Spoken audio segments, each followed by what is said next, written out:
Hello, everyone. So today we're going to be talking about a very crucial topic when it comes to addiction, right? And it is mindfulness in overcoming addiction. Mindfulness in overcoming addiction. First things first, it's important that you know that mindfulness is a very important technique when it comes to recovery, addiction recovery. So, what is mindfulness? Mindfulness means paying attention to what is happening inside of you, around you, without running away or reacting immediately. It's about being fully present in the moment right now. Like I like to say, life is in session, be present. So, some of us don't even know what our trauma responses are. And most of us fall under the category of flight, fight, freeze, and fawn. Now, trauma responses are automatic nervous system reactions. They are automatic nervous system reactions to perceived danger rooted in survival mechanisms. So, some people, if like a lion comes at them now, some people would immediately fight back, as in, let's just dig it out. Some people will take off. Some people will freeze. Some people will fawn. Fawn is people pleasing, right? So anything that is a perceived danger, we normally react to them automatically. Our nervous system automatically reacts to them in either in the fight response, flight response, freeze response, or fawns, right? So fight is as it connotes. Flight is taking off immediately while looking for how to just get out of the place. Freeze is being frozen to the spot. And fawn, which has been added recently, is people pleasing, right? So what does mindfulness really mean? It is paying attention to what's happening inside of you, around you. Think of it this way: your mind represents your thoughts, full represents being filled with awareness. So mindful means you're aware of your thoughts. So together, mindfulness means being aware of your thoughts, being aware of your feelings, your body, and the actions, things that are going on in your body in the present moments. Addiction thrives on autopilot living, really. It thrives on autopilot. It thrives on impulsive behavior. That's why it's important that you delay gratification. Like if you are hungry, just you will eat normally at 2 p.m. Your best bet is to be able to tell yourself so that it doesn't be like, oh, if I don't eat at this 2 p.m., you will die. Because the truth is, your mind is just telling you that it has to be two for two. If you wait another 30 minutes, I promise you, you will not die. So, because we know that addiction thrives on autopilot living, you feel something, you use. You are stressed, you use. You are triggered, you use. Mindfulness breaks that autopilot pattern and creates something more powerful: a gap between the trigger and your response. A gap between the trigger and your response. What is the pause power? The pause is the secret space between feeling an urge and acting on that urge. You feel an urge to do something, to eat something, to smoke something, to say something even, and then you act on it. There is a space between the trigger and your response. Your power lies in that space. That space between the trigger and your response. Your power lies in between. Mindfulness strengthens this pause, and it gives you time to make a conscious choice rather than falling into old patterns. What will happen normally is you don't take control of this pause. Is that's why they will say, I don't even know how I was just craving the smoke, and the next thing I was smoking. The reason that happens is because you did not take the power to make that conscious choice. So there is the event, which is the trigger. Then there is here, which is the response. So in between the event and the response, there is something in between, which is where your power lies. And that is the pause. Recovery lies inside that pause. That's why it's important that you pause every single time. Because that time you pause, you can think, and then you can make a thoughtful response. But if you do not think, as soon as a trigger comes at you, you would react. So we are calling you into a place of response, not of reaction. Do you understand now? This simple space, which is just a few seconds or even a few minutes, can be the difference between relapse and resilience. It can be the difference between relapse and resilience. When you strengthen your ability to pause, you reclaim your control over your choices and your life. Some people will say, I don't have any control over it. I beg to differ. There is the time where you can actually pause, and that is where your power lies. That's your superpower. That's space. Even in anger management, it's the same thing. Somebody comes at you and you want to respond. In fact, he's already burning. As it is, you want to give it to the person, back to back, right? But you pause. When you pause, if you would allow yourself the power over that situation, you would tell yourself, I am bigger than this thing. I'm not going to drag myself into this mud with you. They say when you roll in the mud, do not be shocked if someone says you're a pig. So that time, it's important that you actually take control of the pause. Take control of the pause. That is your superpower. I promise you, many of us think that we don't have that ability. All of us are able to. If you roll around in the mud, you'll be mistaken for a pig. So, think, pause, event, pause, then respond. Never react. Never react. What are the practical tools that you can use in mindfulness? Number one, it's called urge surfing. You can see the man in the photo, he's riding the wave. So you need to understand the wave, how the wave goes. If you see people who surf, they don't just follow anyhow because you can actually drown. What they do is that they understand the wave and they understand the movement of the wave and they go with it. Cravings are never permanent. In fact, cravings have been said to be about 15 seconds. Some people will say it's up to 10 minutes. Regardless of how long it is, guess what? When you understand the wave and you surf with this urge, it will now become shorter in timing and the frequency will also be less. So if it used to be 10 minutes before, after a while, you see that this thing actually lasts like 2 minutes and the frequency and the intensity will also reduce. So cravings are not permanent. They rise, they will peak, and then they will fall. So if you actually wait it out, when it rises, there are things that people do that's what they call the 5Ds. There's distract, there's drink water, there's delay, there is discuss, and then there is one more, distract. So when it rises, you can either delay, distract, drink water, deep breathe, or discuss with someone.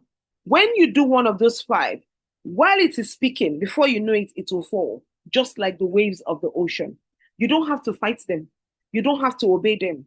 It will pass. Just allow it peak and rise. And while it is speaking, you choose either to delay, to distract, to drink water, to deep breathe, or to discuss. Discuss is calling your accountability partner at the time or finding one who you can quickly talk to, right? You can learn to ride the wave. If people can learn to ride the waves of the ocean, you can also learn to ride the wave in your own cravings, right? And so, how do you practice this? Notice the urge. We all know the urge. So we know it's in our bodies. We feel it in our bodies somewhere. Some people is in their stomach, some people is in their hands, in their ears, in their hair. Mine used to be in my hair.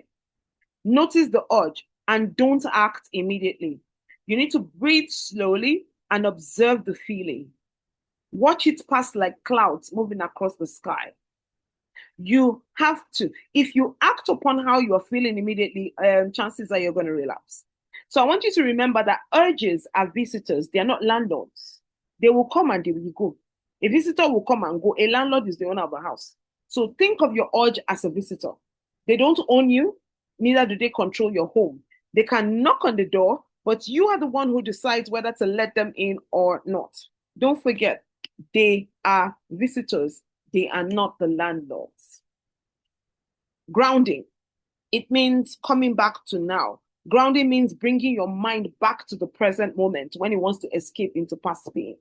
Because chances are it will try to escape into past pain, future anxiety, or overwhelming emotions.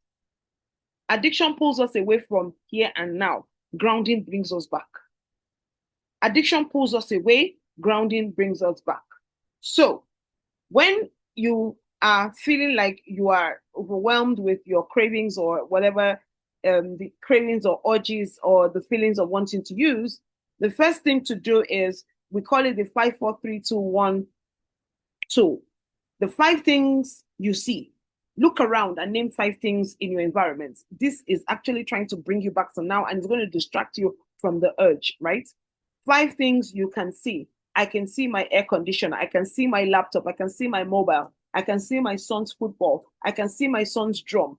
I am seeing those things here and now. 4 things that you feel. Notice physical sensations. I can feel my butt on the chair I'm sitting. I can feel the coolness of the air conditioner on my face. I can feel the fabric I am wearing. I can feel my feet on the floor. 4 things you can feel, right?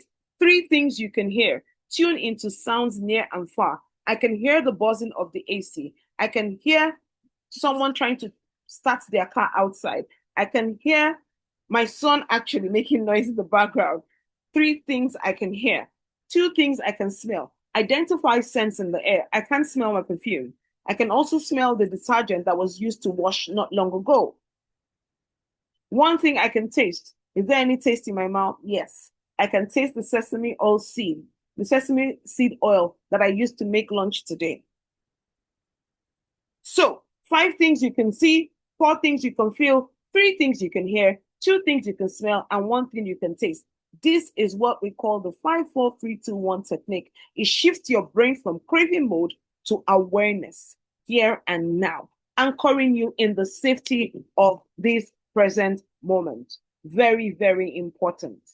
Right. The next one is mindful breathing. This is your built-in tool. It is inside of you.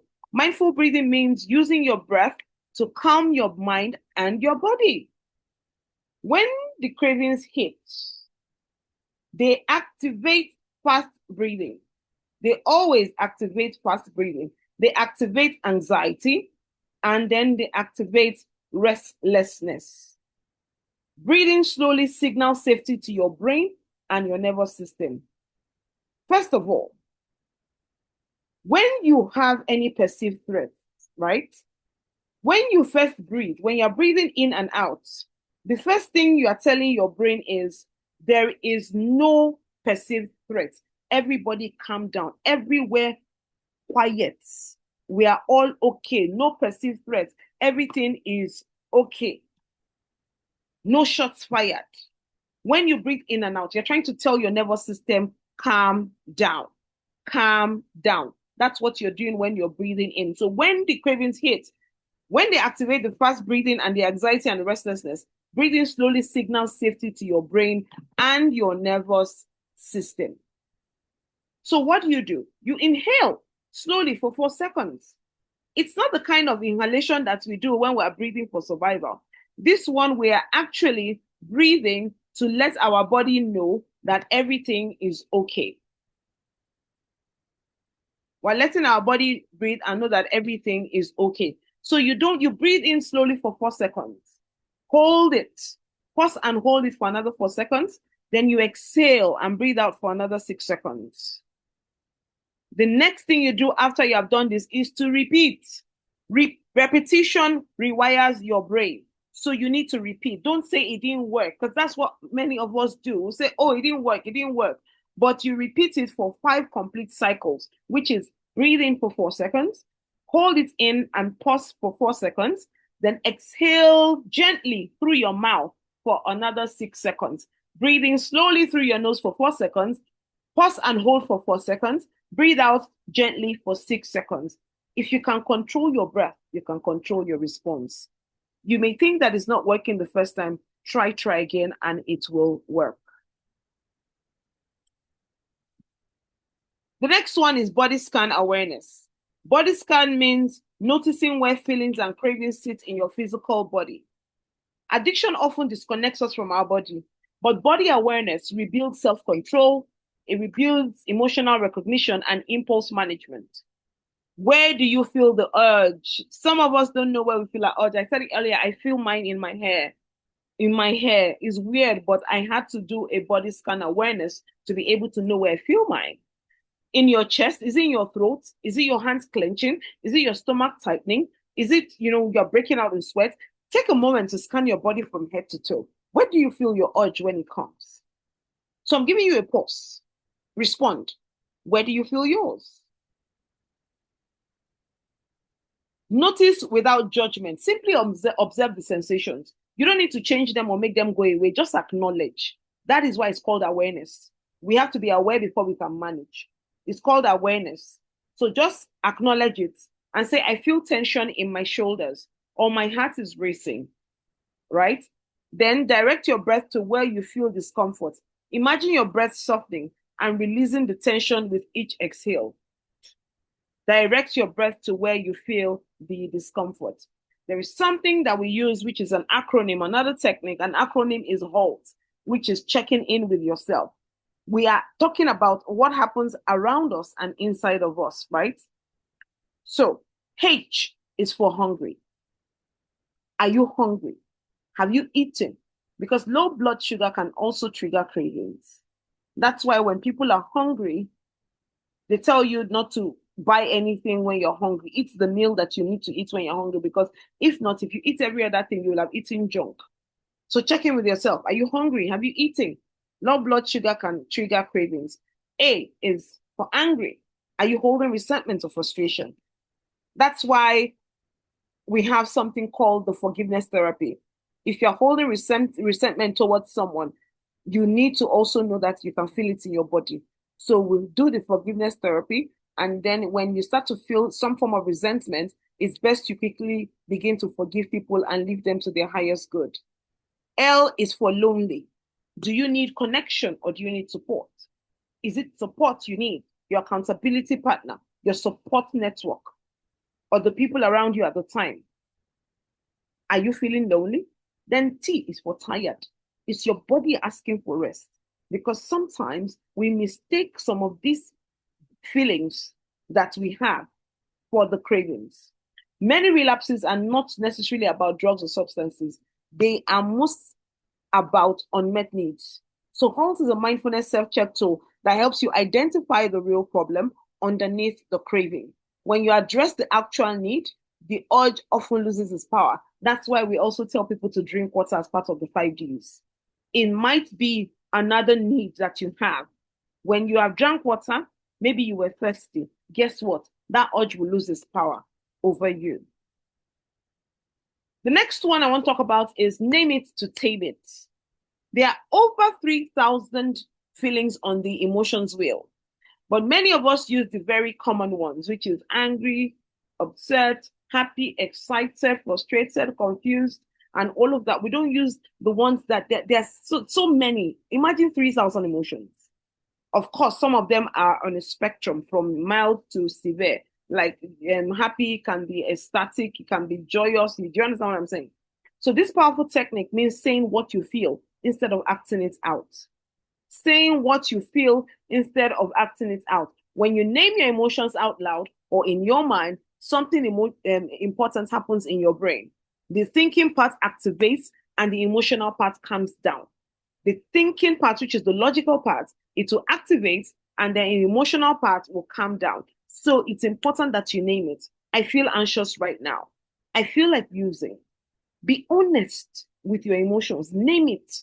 Because when you name it, you can tame it. When you are aware of it, you can regulate it. When you're aware of it, you can manage it. I feel restless and uncomfortable. The simple act of naming creates the distance between you and that feeling. It's as if to say, I have caught you. I have caught you. You are not the anxiety. You are the person experiencing anxiety. I am not a drug user. I am someone who was dependent on drugs. So you must name it because it will create the distance between you and the feeling. When you name it, that distinction matters because it gives you power and it gives you perspective. Now you know what to do about it. It gives you power and it gives you perspective. Some other essential tools. Number one, mindful delay. Postpone the urge instead of obeying it instantly. Some of you would disobey everybody, but the urge that is going to put you under dependence, you will obey it. So postpone that urge instead of obeying it instantly. Wait for 10 minutes. Wait for 10 minutes. Breathe. Walk. Drink water. Most urges weaken the time. And the more you are able to do this and control it, the longer the space between the ones that will come, less the intensity and the less the frequency. Delay is not denial, it is control. Delay is not denial, it is control. Another one is sensory reset. Use your five senses to interrupt craving loops.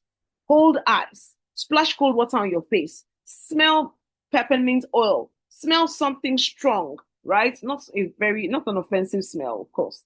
Take a hot bath, listen to calming sounds. Shock your nervous system out of autopilot because your nervous system is used to 0 to 100. You need to now shock it, out of that autopilot. The next one is gratitude interrupt. When an urge hits, immediately list three things you are grateful for. Every day, I want you to even know three things you're grateful for. Gratitude and craving cannot dominate your brain at the same time. So choose which one you will feed. Are you going to feed the craving or are you going to feed your gratitude? Very important. So what are you grateful for right now? I want you to write in your journal three things that you're grateful for. In fact, I want you to say it aloud if this is a group session. Say it aloud. I am grateful for my life. I am grateful for being 3 weeks sober. I am grateful for being able to stay 1 month sober. I'm grateful for my family. I'm grateful for breath. I'm grateful that I did not die in active addiction. Be grateful for stuff right now. The craving chair exercise. This powerful technique, it helps to separate your identity from the addiction. So you need to first of all place an empty chair in front of you. Imagine your craving or addiction is sitting there as a separate entity. Now speak to it directly. Ask it questions. Challenge it. Take back your power. Many times we can challenge other people who have offended us, people who have oppressed us. We can challenge them, but we don't know how to challenge our own addiction. So the first thing you can ask it, why are you here right now? What do you really want from me? You do not control me anymore. I see you, but today I'm choosing something different. Why are you here right now? What do you really want from me? You do not control me anymore. I take my power back. I see you, but I'm choosing something different today. This exercise externalizes the voice of the addiction and it helps you to see that you are not your addiction. You are not. You have over identified with the addiction that you now think you and the addiction are one. It's time for you to know that you are not and separate yourself from it. You are the person who has the power to respond. You are the person who has the power to choose, and you are the person who has the power to heal. The craving is just the visitor that will eventually leave. Imagine someone comes to visit you and the person doesn't want to go. When you have tried all the techniques to say, please come and let the person, oh, no, I want to sleep. Oh, I normally have siesta by 4. Meanwhile, it's already past 4. You have given all the signs. The person will not go. Last, you tell the person, auntie, when are you going to leave? Because I have other things that I need to attend to. Unless you're okay being there, but I'll go and do my thing. Treat it like a guest that will eventually leave. So your mindfulness recovery formula is this. Notice the urge, pause, breathe, ground yourself, and delay action. This simple formula can be your lifeline in the moments of crisis. Each step builds on the last. So pause builds on noticing the urge, creating a pathway from automatic response to conscious choice. Practice these steps when cravings are low so that they become second nature when cravings become high. When you have practiced it long enough, before you know it, when it becomes high, you will have mastered these steps. So each one strengthens from the last one. Notice the urge, pause, then breathe, then ground yourself, then delay the action. Remember what we said, 5, 4, 3, 2, 1. If you don't remember, take it back and go back again. 5 things that you can see, 4 things that you can feel, 3 things that you can smell. I hope I'm right. Yes, 5 things you can see, 4 things you can feel, 3 things you can hear, 2 things you can smell, and 1 thing you can taste. That is the grounding exercise, right? After that, delay action. You cannot always control what you feel, but you can always control what you do with what you feel. You cannot control what you feel. It comes, right? And it comes from our thoughts also, because our thoughts influence our feelings influence our actions. It's called the TFA map. However, if you cannot control how you feel, you can control what you do with what you feel. That is where your freedom lives, in the choices you make, one mindful moment per time. Your journey continues. Mindfulness is not about perfection. It's about practice, it's about patience, it's about progress. Some days will feel easier than the others, and that's okay. What matters is that you keep showing up for yourself, no matter how you feel. Dress up and show up for yourself. Keep choosing awareness over autopilot and keep believing in your power to heal. You are not alone. There is something called common humanity. Everyone is dealing with something. A community holds you. If you are in a facility and you're using this for a group session, I want you to know that that community holds you. That is your community, and they are holding you, is also your support network. I want you to also know that you're stronger than you know. Every pulse that you have is proof. I don't know how many days you've been sober for. If you've been sober for, even if it's 1 week, that shows that you are stronger than you know. The next thing is that I want you to know is that you deserve recovery. Your healing really matters. You deserve it. I always say to people who struggle with substance that there is so much more to you. That is why it appears like you are being attacked, so that you can be derailed for the things that you are created and built for. Recovery lies inside this pause. And you, my beloved, have everything you need to find that pause, hold it, and choose freedom. One breath, one moment, one choice at a time. I hope that you have been able to learn something today. So I'll see you in our next video.